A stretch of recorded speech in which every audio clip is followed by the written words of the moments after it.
Damon forced himself to stop staring at the bathroom door and called room service. He realized that he had no idea what Talia liked to eat, so he decided to get everything from the menu. In his opinion, the hotel didn't offer enough options. After placing a massive order for food, Damon made another phone call. This seemed important. "Hi, Steph." Damon greeted Stephanie when she picked up the call. "It's good that you remembered me," Stephanie said irritably. "Did something happen?" "Casey is coming. Where are you?"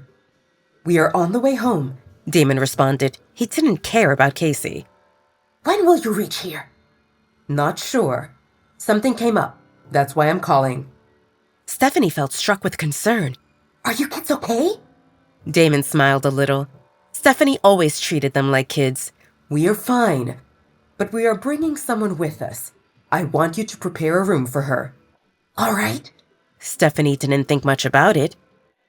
"I'm not sure if we have free rooms in the common building because that's Maya's jurisdiction, but I can ensure that one of the single Omegas take her in until we figure out something permanent."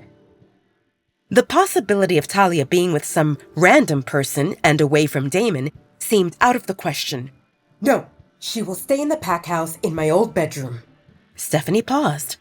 The third floor belonged to the Alpha and his family. Did Damon finally find a woman he felt willing to marry? "Are you bringing Marcy with you?" Damon nearly choked on his saliva. "What? No." Stephanie felt confused. Did he have time to pick up another woman? "If not Marcy, then—" "I just don't want to, Steph," Damon snapped. "If you say so," Stephanie said suspiciously.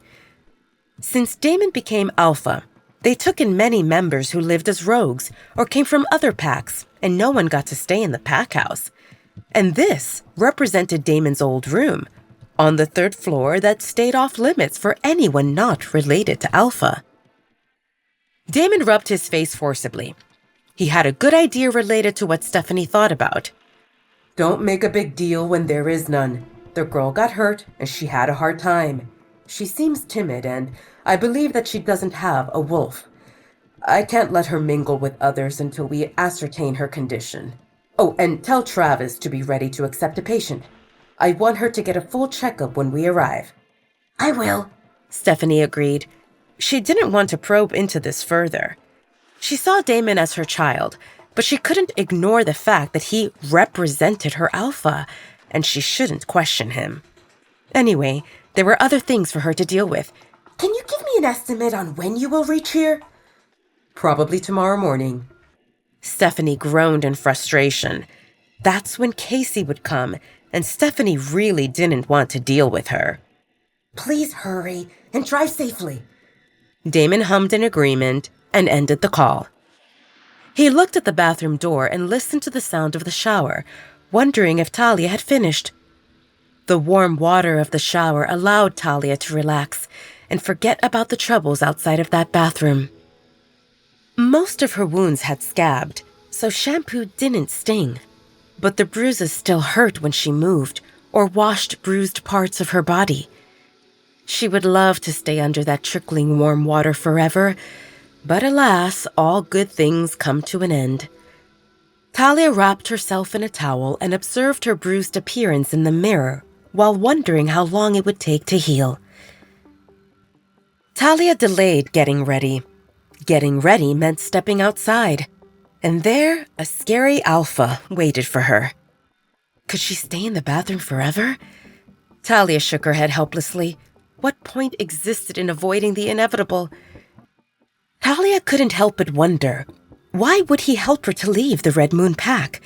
Did he truly not have bad intentions?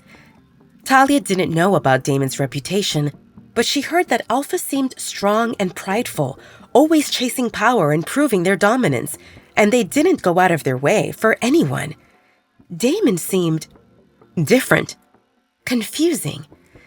Talia froze when she realized that she didn't have clean clothes.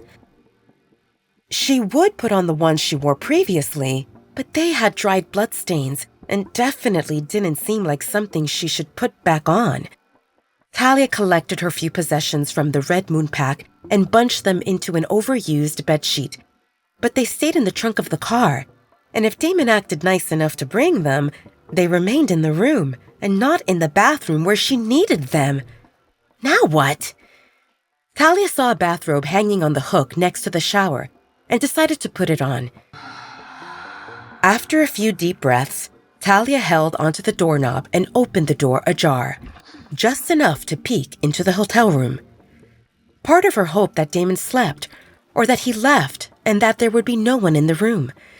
But she saw him sitting on the bed and fiddling with his phone. After a few exceedingly long seconds, Damon lifted his gaze from the screen and eyed Talia. How long are you going to stand there? Talia cleared her throat nervously.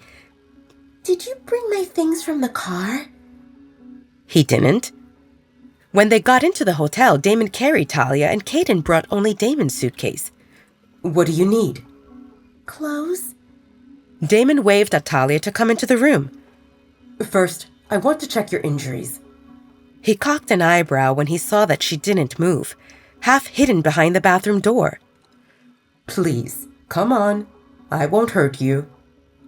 Gingerly, Talia moved, and she saw Damon patting the bed, indicating for her to sit. She sat on the edge as far as possible from Damon and clutched the edges of the bathrobe, holding it tightly closed. Damon shook his head helplessly. Why did the only girl he really wanted to help reject him? Well, maybe not rejecting him, but she didn't look thrilled to be alone with him either. Damon moved closer to Talia and extended his hand, palm up. Your hand. Talia put her hand into his, and he took a moment to adjust to the connection before inspecting it. It represented the hand he helped earlier that morning. The bruise looked significantly smaller, and the cut closed with the light pink color without a scab. Damon ran his finger over the pink line that used to be a scab. Damon wondered if Talia could sense their bond. A little bit? There should exist at least an attraction, right? The fact that Talia didn't show any signs she felt smitten bothered him more than he wanted to admit. Damon shook those thoughts away. It seemed better like this. The fewer people knew that Talia represented his mate, the safer she would be. He understood that Talia suffered in the Red Moon Pack, and her timid personality told him that she wouldn't fight for herself. She didn't seem like a fighter, and he didn't expect her to be. However, if the word spread that she represented his mate, his enemies would target her, and she would become his weakness. If he slipped and failed to protect her, he would never forgive himself. Damon decided to keep Talia close and make sure she had whatever she needed. He would be her protector and provide for her, and that would be enough. Maybe. Please subscribe to the Pocket FM YouTube channel and press the bell icon for instant notification. Check out our channel for more such exciting shows.